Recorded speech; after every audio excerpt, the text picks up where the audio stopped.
जो मनोवादी सोच की मनोवादी और फांसीवादी विचार के सोच के जो लोग हैं इन्हें हमारी पार्टी से पहले एसडीपीआई से डर लगता है। तो इनके खिलाफ में इनकी जो सोच है, जो इनकी मनोवादी फांसीवादी सोच है, और जो अडानी इनको मुंहतोड़ जवाब देने वाले हैं कि आज इतने अत्याचार अन्य अत्याचार हो, एक भी विरोधी पक्ष का नेता सामने आने के लिए तैयार नहीं है।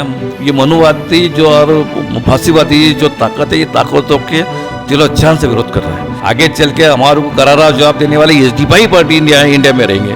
वो पूरे ब्राह्मण है और पूरे मनोवादी विचारधाराओं के हैं और वो पूरी खरीदी गई मीडिया है। इसके लिए वो मीडिया जो है तो हमारे खिलाफ ही बात करेंगे ना। मगर जो मीडिया मोदी ने बिकत लेके मोदी करते हैं, वो वाईफाई देने के लिए गवर्नमेंट के पास पैसा है, मगर जो मजलूम से मोदी शाह जो भी है और उनके जो चले चपाटे हैं और ये सब लोग रातों रात भाग जाएंगे।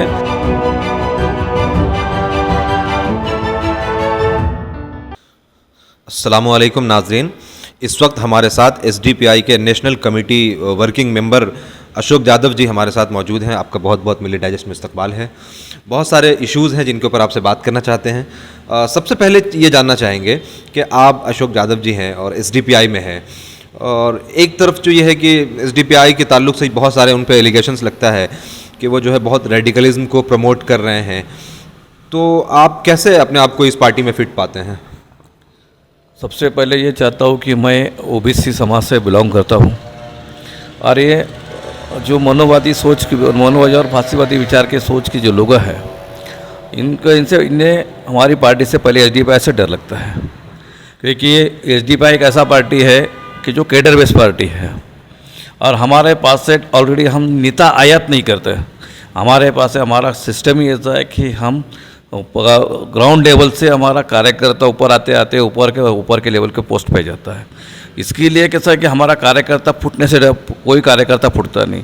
इसके लिए जो भी मनोवादी फांसीवादी जो पार्टी है वो हमारे ऊपर एलिगेशन ऐसी करती है कि वो समाज को गुमराह करने के लिए जो हिंदू और मुस्लिम समाज एक जगह ना आ जाए, उसमें एससी एसटी ओबीसी डीएनडी जो समाज है वो समाज एक जगह आके जिस देश के अंदर जो भाजपा की और आरएसएस जो नीति है, ये नीति के खिलाफ जब इस समाज में जन जागृति हो जाएंगे तो ये पूरी जो कौम है वो एसडीपीआई के साथ में आके आने वाले दिनों में हमारी पार्टी आज के माहौल में भी बहुत अच्छी तरह से उभर रही है। और आने वाले इलेक्शन में हमारी पार्टी से ये पूरी मनोवादी फांसीवादी पार्टी है जो आज विरोधी पक्ष भी है और जो भी सत्ता में पक्ष है, ये दोनों पक्ष एक ही बात करते हैं कि एसडीपीआई ये मुसलमानों की पार्टी है। अगर एसडीपीआई मुसलमानों की अगर पार्टी होती है तो मेरे जैसा है ओबीसी समाज से बिलोंग करने वाला आदमी, मुझे पार्टी ने राष्ट्रीय वर्किंग कमेटी मेंबर बोल के लिया है। अगर एसडीपीआई अगर मुसलमानों की पार्टी होती है तो मुझे वो लेते ही नहीं थे। हमारे सीताराम जी कोईवाल साहब जो है कि जो एससी समाज से बिलोंग करते हैं, उनको भी उन्हें राष्ट्रीय जनरल सेक्रेटरी बनाए, उनको भी लेते नहीं थे। हमारे मोहनदास कामड़े साहब है, वो एससी समाज से बिलोंग करते हैं, उनको राष्ट्रीय उपाध्यक्ष बनाए। हमारे त्रिपाठी साहब है, सदानंद त्रिपाठी साहब है, त्रिपाठी साहब ब्राह्मण समाज से हैं, और वो ब्राह्मण समाज से आदमी है, उनको राष्ट्रीय वर्किंग कमेटी मेंबर लेते हैं। हमारे और कर्नाटक से एक साथी जो है तो वो क्रिश्चियन समाज से बिलोंग करते हैं। तो हमारी पार्टी के अंदर सर्वधर्म और समभाव की जो सोच रखते हैं वो सोच के पूरे आदमी मौजूद हैं, और बहुत जल्द आज हमारे 18 से 20 स्टेट में हमारी पार्टी काम कर रही है। बहुत जल्द हमारी पार्टी बहुत बड़ी पार्टी बल्कि उभरेंगी है, और हमारी पार्टी हर समाज के लोगों के लिए है, चाहे एससी रहो, एसटी रहो, ओबीसी रहो, डीएनडी रहो, ये छोटे समाज के पूरे छोटे मसले के ऊपर आज काम कर रही है। उसके साथ ही साथ हमारी पार्टी आज जो वर्कर है, भाजपा सरकार ने जो आरएसएस पर भाजपा जो सरकार है, ये सरकार ने जब पहली बार सत्ता में आई थी वो टाइम में उन्होंने जो फैक्ट्री मालिक है वो मालिका को 5 साल का पूरा ऐसा दिया था कि 5 साल का कामगार कंपनी में यूनियन लगाएंगे नहीं। तो पहले उस कामगारों को बेकार करते। दूसरी बार जब सरकार सत्ता में तो उन्होंने 10 साल कामगारों को जो है तो कामगारों को सड़ाने का काम किया। कामगार 10 साल तक कोई कंपनी में यूनियन लगा नहीं सकते। दूसरी बात है कि कोई भी कंपनी मालिक अगर चाहे उसको अगर वो चाहे तो 8 साल 9 साल तक फैक्ट्री चला सकता है, 9.5 साल के बाद में फैक्ट्री बंद करके कहीं भी जा सकते, उसको छूट दी हुई है। इसका मतलब ये जो पार्टी आरएसएस और भाजपा की जो पार्टियाँ है, ये भांडवलदारों की पार्टियाँ हैं। हमारी पार्टी ये सब इनको जो है तो इनके खिलाफ में इनकी जो सोच है, जो इनकी मनोवादी फांसीवादी सोच है, और जो अडानी अंबानी टाटा जैसे जो भांडवलदार शाही है, ये भांडवलदार शाही की तरफ लेके जा रहे हैं, इसके खिलाफ में हमारा पार्टी विरोध करता है। इसके लिए हम ये हमारे पार्टी से बोलते कि मुसलमानों की पार्टी और हमारे हिंदू मुस्लिम में ये जो है तो दरार डालने की कोशिश करते हो। सर, आपने दो बात कहा, एक तो यह है कि मनुवादी विचारधारा की बात की, और दूसरा आपने अंबानी और अडानी की बात की। तो क्या ये जो अभी करंट गवर्नमेंट है वो पूंजीवादी और कैपिटलिस्ट जो सिस्टम है उसको प्रमोट कर रही है? एक बात। दूसरी चीज़, जो मनुवादी विचारधारा की आप बात कहते हैं, उसका क्या मतलब है? उससे दलित समाज को, ओबीसी समाज को और ट्राइबल्स को क्या प्रॉब्लम है?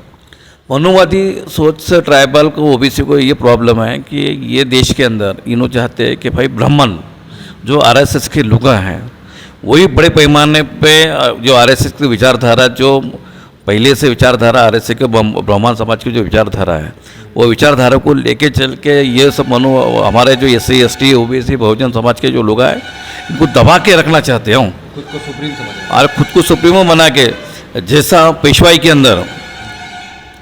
के अंदर राजा बोले और दल चले। एक ही राजा के पेट से पैदा होने, रानी के पेट से पैदा होने वाला बच्चे भी राजा रहेगा, यही विचारधारा इनको लाना है। इसके खिलाफ में हमारा आक्रोश है।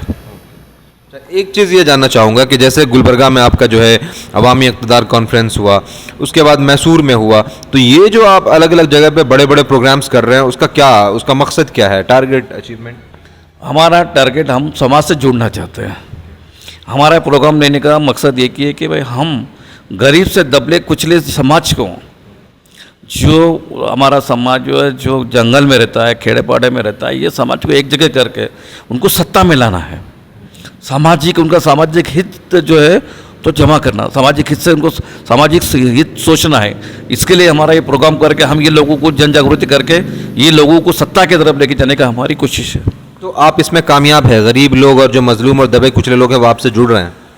हाँ, इसमें हर समाज के लोग हमारे से जुड़ रहे हैं। आज हम कर्नाटक में आने वाले 2024 में 2023 के इलेक्शन में हमें सामने जाना है। इसके लिए यहाँ पे जो मुस्लिम हमारे बंजारा भाई, यहाँ पे DNT के बाकी समाज के लोग आए, आदिवासी समाज के लोग आए, SC समाज के लोग आए, ओबीसी समाज के लोग आए, बिलोंग करके हम सबको एक जमा करके आने वाले इलेक्शन में हम इनको मुंहतोड़ जवाब देने वाले हैं। तो आने वाले जो इलेक्शन है उसमें आप क्या एक्सपेक्ट कर रहे हैं कि आपकी पार्टी कितना अच्छा परफॉर्म करेगी? और जो अभी जो करंट गवर्नमेंट है, जैसा कि आपने बताया कि तमाम जो हर स्टेज पे वो जो है फेल हो चुकी है, तो उस गवर्नमेंट का क्या पोजीशन होने वाला है? यहाँ पे देखिए, जो भाजपा की सरकार है वो मनोवादी विचारता, वो भी भांडवलशाही की सरकार है, और विरोधी पक्ष भी उनके साथ ही काम कर रही है, उनको कॉपरेट कर रही है।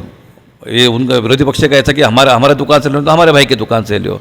यहाँ की कांग्रेस सरकार भी है, वो भी कांग्रेस सरकार के अगर आप अगर इतिहास में जाके देखेंगे तो आज तक के भारत जब से स्वतंत्र हुआ है 70 साल हुए, 70 साल में से 50 साल तक यहाँ पे बहुमन ने राज करा। बहुमन बोलते मनोवादी विचारधारा के लोगों ने राज किया। सत्ताधारी भी वैसे और विरोधी पक्ष भी खत्म हुआ है। आज आप देखेंगे कि आज इतने अत्याचार, अन्य अत्याचार हो रहे, एक भी विरोधी पक्ष का नेता सामने आने के लिए तैयार नहीं है। GST के खिलाफ में नारे खाली वो उनके जो है कांग्रेस के जो घरानेशाही है, गांधी परिवार के ऊपर अगर कोई ED की खाली नोटिस भी जाती है तो पूरे देश में प्रोटेस्ट होते हैं। मगर GST है, CST है, जो भी खाजगीकरण जो हो रहा है, इसके खिलाफ में कांग्रेस का और विरोधी पक्ष का जितने भी विरोधी पक्ष है पूरी ऑल इंडिया में, एक भी विरोधी पक्ष है उनका समर्थन ही कर रहा है। बोले तो उनके खिलाफ कोई बात नहीं कर रहा है, इसका मतलब उनका समर्थन नहीं कर रहा है।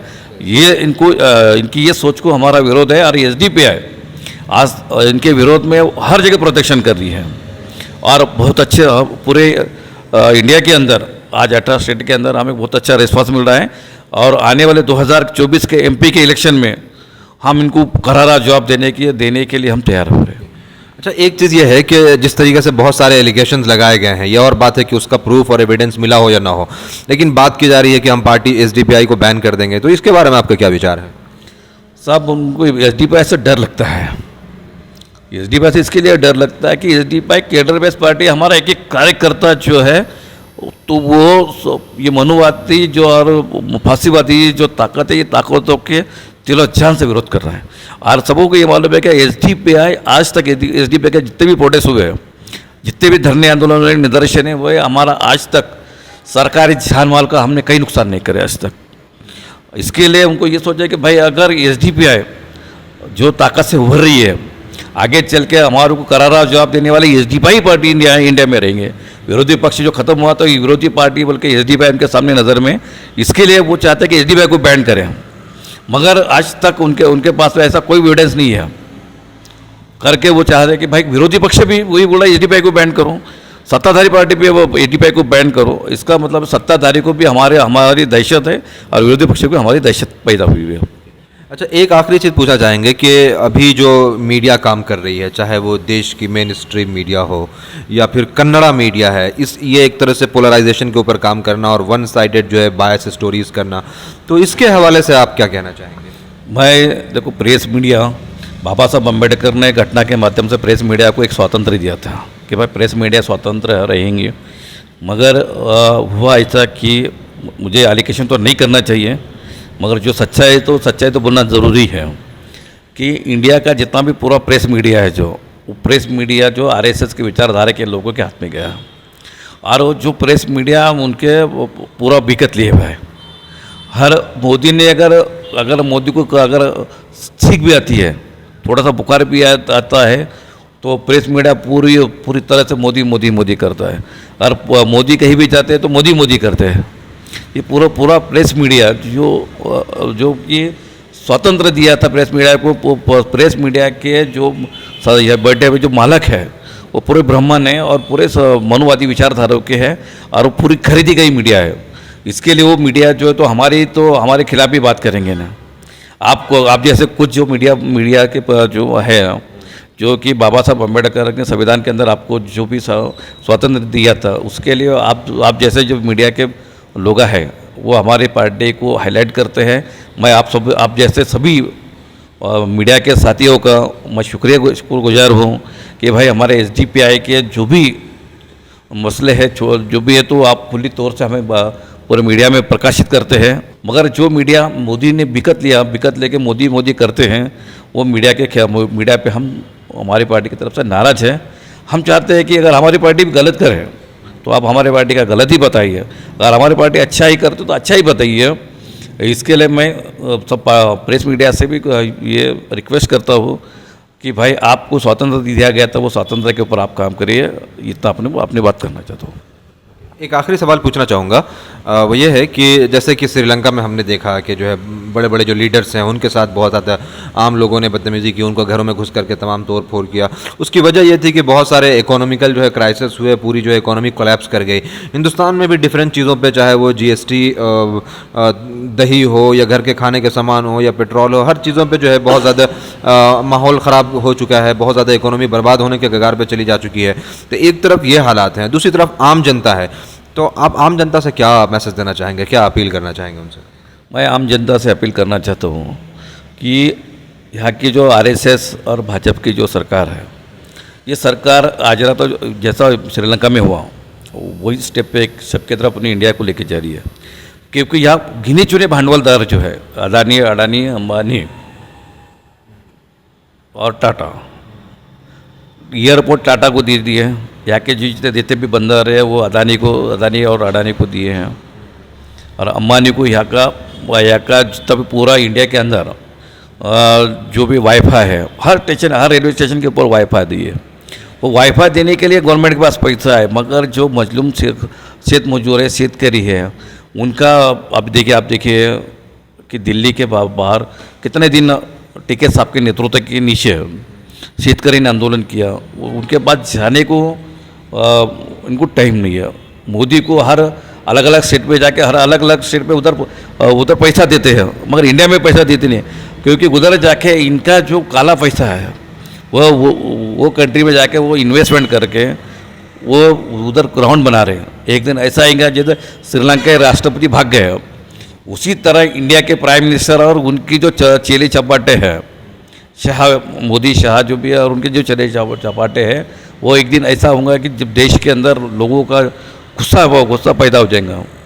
जैसा श्रीलंका में वही हुआ, वैसा ही यहाँ की जो इंडिया की जो आवाम है वो एक दिन ऐसा ही करेंगे कि इनके सब खिलाफ में पूरे अवाम रास्ते पे आएंगे और इस सब लोग का रातों रात भाग जाएंगे।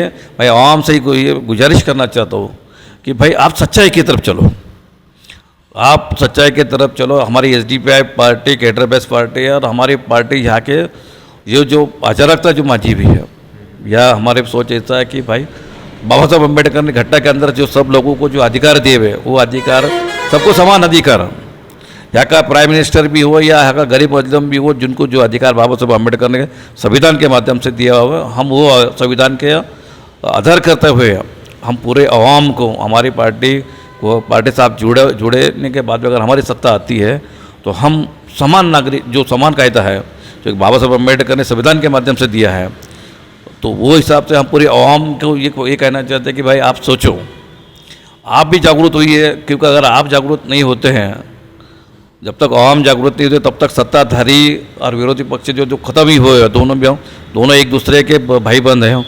इसके लिए ये दोनों को भी, यहाँ के मजलूम का गरीबों की गरीबों की तरफ कोई दिखती नहीं है, इनको इनकी राजनीति, इनकी सियासत ये चलाना है, हिंदू मुस्लिम का फसाद लगाना है, वो भी ये फसाद करके जो है तो ये एक एक मुद्दे उठा के ये समाज में तेड़ निर्माण करके समाज को दबा के रखना चाहते हैं।